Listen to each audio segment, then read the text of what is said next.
Today we are making Oi-sobagi. It's a type of Korean kimchi made by stuffing cucumbers with spicy vegetables and seasoning. Crunchy, refreshing, and one of the Korean foods that many people enjoy during summer. And at the end of the video, we'll eat it together with Jjapagetti. Honestly, that combination is really popular in Korea.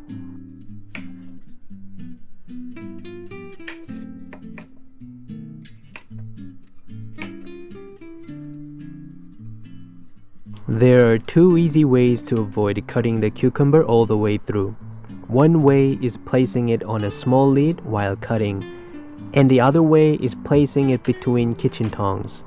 That way, the cucumber stays connected and becomes easier to stuff later.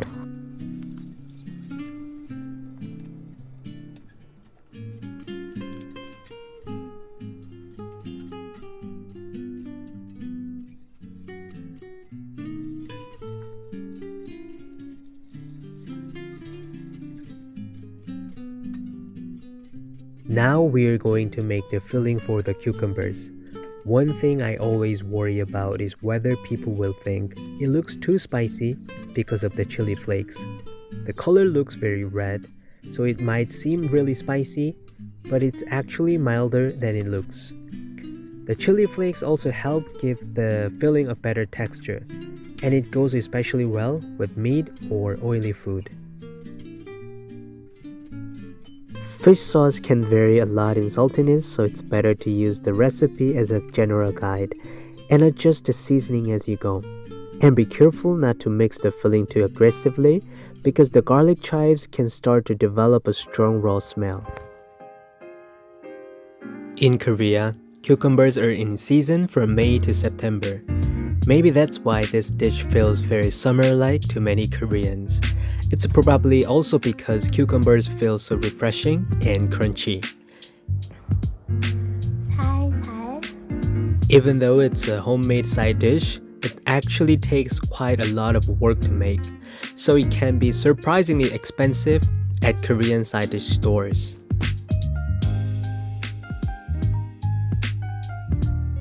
Fish sauce can vary a lot in saltiness, so it's better to use the recipe as a general guide and adjust the seasoning as you go. And be careful not to mix the filling too aggressively because the garlic chives can start to develop a strong raw smell.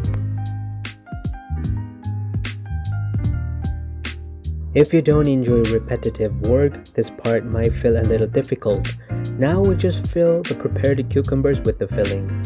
We used about 10 cucumbers this time. I feel like foods like this or even dumplings make time pass surprisingly fast once you start making them.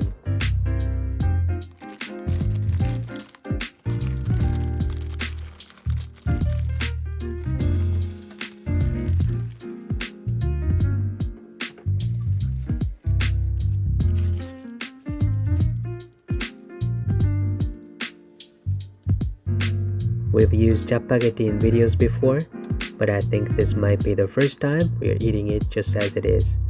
It tastes especially good with things like green onion kimchi or Oi-sobagi.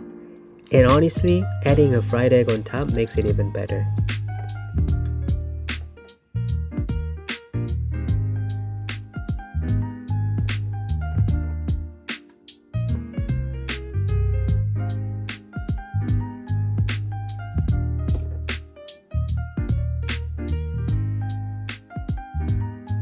It's a little too big to eat in one bite, but there are definitely people who still try to do it anyway. Personally, I recommend cutting it first. It's much easier to eat that way.